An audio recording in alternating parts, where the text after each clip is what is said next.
to him, like, how important was that result for you? It's important because we needed to conquer a weekend where we had a double in short turnarounds and all of that type of stuff. I talked about that Friday. So that's why it was important, so we can gain a little bit of momentum as a team. And obviously BC's performance was extraordinary, but I didn't even realize when I looked at the box score at the end of the game, we had 4 other guys in double figures. We had 22 assists. So I truly believe that was a reflection of us playing the right way.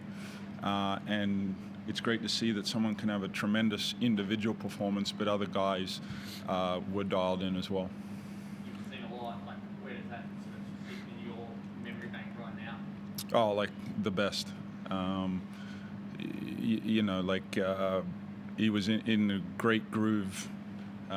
You could see the flow and the momentum in the first quarter, but then the second quarter, it's challenging to make the shots that he was making, but like we had great synchronization with our teammates, and the cadence of our offense was at a great level. And when you have an elite shot maker like that, it's beautiful to watch. When it got to the point where the record was actually possible, yeah. and then went 45 and 46 to him was possible in his own record, did it pop into your head at all that we need to keep this going and get this, because it's so hard to even be within range of being brutally honest with you, the only thing I actually thought about was him getting 60. Selfishly, I wanted to be a piece of that. But players take these things in different ways. So as I always say, when a player's performing and in the zone like that, the worst thing I can do is try and influence it, because that was just music, that was poetry, just the way our team was playing, and them working for him. So I just need to admire and watch and let it unfold. 1.4 seconds on the clock and you call the time out. Yep. To advance. Everybody in the building, yep. The ball was going yeah. to him. Yep. Did you think there was any chance it was going to work out when they were going to put 5 guys in him? Look, I always live in hope with that. So it was great that Hiram found a way to, find him. We needed the court to just be a little bit longer. What was it like for us? Just one of those games, I guess, where you're just in the flow state. I knew it was a very big game. I didn't have, score in my mind, but I was just very focused to make sure I was at the level I needed to be at. And, as a team now, we was all just locked in, and it showed the whole game. When did you know that you were about to break your 45 record individually? Were you aware of that mark at that point? Nah, I think I got an and one, and I think I heard somebody over the intercom say that was 40, and that was the first time I realized anything. Did you think you were having a big one at that point? Were you aware that it was significantly larger than just a normal game, or were you so locked in you'd never have any idea? I mean, I knew I was making a lot of shots, but I made a conscious effort to make sure to not know where I was at points-wise, because it didn't matter. I wanted to stay in that zone. At any time you start to pay too much attention to stuff, that's when the zone leaves you. What about when the 51 became a chance, and then beyond as 60 became a chance? Were you aware of it then?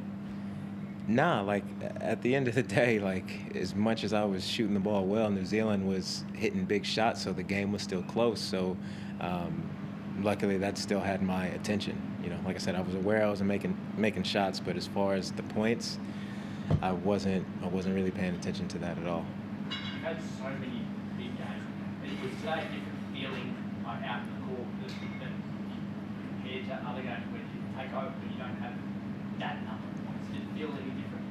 No, I think I just continue to shoot more, because there's been plenty of games where I'll have a 15 to 18 point quarter, and then maybe I don't shoot as much throughout the game, kind of sporadically, but I felt like every quarter was the same this time, so that might have been the only difference. What's the highest tally you got at any level, like high school? This is the one. What was your previous best? I've always said I believe 50 one time in this summer league game in high school, so that was the story I used to always stick to, but that's washed now. How thrilling is it to have achieved this step for you?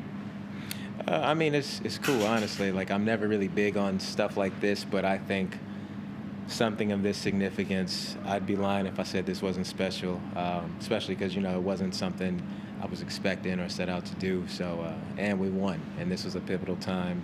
I think this is our first time winning a Friday, Sunday game this season. So it's good momentum for us as a team as well. And having seen the other side of it, with Clayton and Gould against this team this year, does that even add to the chapter in your book in your own way? It's just going around in the air. It was my turn, I guess. When you reflect on the way that the season's gone and him being injured, not being able to play, that really match because he's got 38 minutes today, which is probably the other night you didn't want to put too much into it. How hard is it to do what he's done and play that 38 and not play a lot over the past 6 weeks? Well, I touched on it Friday night in the fact that he does a great job when he's in the injury phase of doing whatever he can. So when he bounces back, he's ready to go full tilt. I have to be mindful when we string those games along, of his minutes. But we had the FIBA window where, practice was important through that period. I thought it was really important that he got those 2 games before the window so he had a base and he could build on that. We were just fortunate the other night that he didn't have to log heavy minutes. So if a game like tonight happened, he was ready to go with the minutes and the expectation. Did you feel like you played 38, or did you feel it's heavier than a normal game when you have heavy minutes, based on the fact that you played a lot this year? Nah, I would say the first doubleheader we had when we played Phoenix and Brisbane, I felt it a lot going into that Brisbane game because in that month I had off, I think I only had 2 actual practices and then 2 games in 3 days. So that back end took a lot out of me. But I think after having that and then having the FIBA break to practice and all that, that's when I got my sea legs back. So this was basically back to normal. So he was battling it a little earlier on in the week, and then it's just I don't know the full extremities, but he had to see a doctor Thursday. He battled through Friday, and then he just kind of deteriorated his body. He's sick, so he'll be back. Obviously, at Brisbane, Yep. Sure. You have to separate guys at the moment to make sure that there's not too much. Yeah, look, I would say we're very mindful of that to make sure that we can limit, the accessibility of something of that going around our group. So that that's where KP just tuned in from home tonight. And then the oldest bloke in your list is standing next to Tango Fall for 5 odd minutes at the end of letting out there. I imagine that was the matchup for the entire game. Absolutely. Why did you choose Jesse for that job specifically? Just so he can show his grandkids a photo against the tall guy. Seriously? No. For who we are, what we're trying to get done on both ends of the floor, and Taco's a unique player with the presence that he brings at both ends of the floor, and Jesse was the man for the job.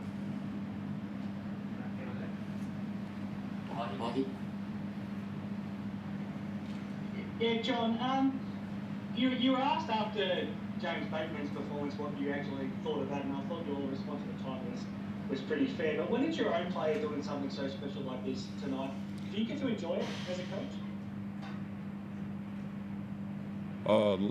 Anytime one of my players is playing like that, it's a special moment because what I would say is the NBL has seen some very good individual performances in the last month, and sometimes you don't realize a great performance in front of you. Wildcat fans have a level of expectation, but they got a special viewing tonight. So you certainly have to enjoy the moment. And as I seem to say quite a bit, is people don't understand the amount of time, effort, and just being methodical about being a professional. and then when those moments happen, being able to capitalize. And that's what the great players do, is when they do get in that zone, they capitalize, and tonight was a special performance. When you look back 15 years, did your 40-point performance create a special bond with you and Trev, who was your coach at the time? And do you think this will do something similar to you and Bryce with your relationship for the rest of your lives? Well, it didn't move the barometer on my relationship with Trevor. BC and I. But I mean, it does give you that memory that you can always reflect back on. Oh, like absolutely. Like there's special moments in time, so that never gets lost. I think player-coach relationships, they're all different. So maybe one day Bryce and I can have a coffee or breakfast and reminisce about this performance. But on the flip side, if we move through life and we never talk about his 59-game performance, I don't think any of us are going to lose any sleep. But it's going to be a very fun memory. And player-coach relationships are bizarre things. I would say I have a good relationship, but if he doesn't text or call, I'm not losing sleep, The game itself, it felt like, because of what Bryce was doing, the whole building would be in celebration mode sort of halfway through the third quarter, and then all of a sudden the Breakers make a run, and you had to dig deep to turn the momentum back in your favour. Is that a great positive to take, that you were able to still come back and finish strongly? It was good in the fact that Windler and Doolittle were battling a little foul trouble, and those two guys are huge pieces for us at both ends of the floor. So we had to rely on some guys without the experience and some guys that haven't got much opportunity in the recent games. So for those guys to come in, hold the fort down, while those guys could just cool their heels until the fourth quarter come around, it's encouraging, and that our team is hopefully going in the right direction, and that's why we built the team we did. So we have depth, and in these opportunities, we're confident in putting the guys on the floor so they can handle that moment. Yeah, that's it for me. Thanks, guys. Thank you. All right, no worries.